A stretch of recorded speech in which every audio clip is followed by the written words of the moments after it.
বাংলা সাহিত্যের জনপ্রিয় ঔপন্যাসিক শরৎচন্দ্র চট্টোপাধ্যায়ের বিখ্যাত উপন্যাস দেবদাস। বইয়ের পাতায় মানুষের অসামান্য ভালোবাসা অর্জন করে এই উপন্যাসটি চলচ্চিত্রের পর্দাতেও দর্শকের মন জয় করেছে। কালজয়ী উপন্যাস অবলম্বনে এ পর্যন্ত নির্মিত হয়েছে ১৬টি ছবি। এসব ছবিতে দেবদাস চরিত্রে অভিনয় করেছেন দিলীপ কুমার, সৌমিত্র চট্টোপাধ্যায়, শাহরুখ খান, প্রসেনজিৎ চট্টোপাধ্যায়ের মতো অভিনেতারা। তবে এবার আর কোনো অভিনেতা নয়, ১৭তম ছবিতে দেবদাস চরিত্রে দেখা মিলবে একজন অভিনেত্রীর। দেবদাস উপন্যাসটি প্রকাশের ১০০ বছর পূর্তি উপলক্ষে উপন্যাসটি অবলম্বনে আবারও নির্মিত হচ্ছে ছবি। ঋক বসুর পরিচালনায় এ ছবিতে কেন্দ্রীয় চরিত্রে অভিনয় করবেন পশ্চিমবঙ্গের জনপ্রিয় অভিনেত্রী পাওলি দাম। ছবির নাম দেওয়া হয়েছে দেবী।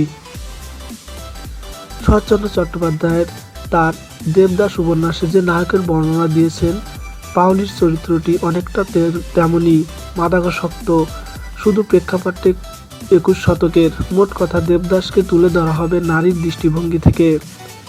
পরিচালক ঋক বসু জানান, দেবদাস উপন্যাসে অনুপ্রাণিত হয়ে ছবিটি বানাচ্ছেন তিনি। এতে নাম ভূমিকা অভিনয় করবেন পাওলি দাম, কিন্তু তার চরিত্রটির যে বৈশিষ্ট্য, তাতে তাকে দেবী বললে ভুল হবে না।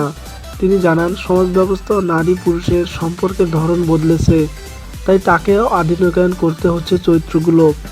এদিকে শরৎচন্দ্রের পার্বতী আর চন্দ্রমুখী চরিত্রে থাকছে দুজন পুরুষ।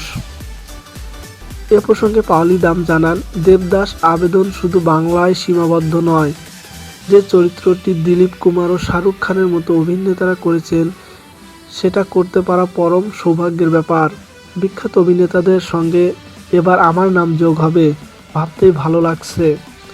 পাওলির পাশাপাশি এতে অভিনয় করছেন শুভ মুখার্জি, ইলেনা কাজান ও শাতাফ ফিজার। প্রথম দৃশ্যে দেখা যাবে ৩০ থেকে ৪০ জন পুলিশ ধাওয়া করছে দেবীকে। এরপর গল্প আসবে ফ্ল্যাশব্যাকে।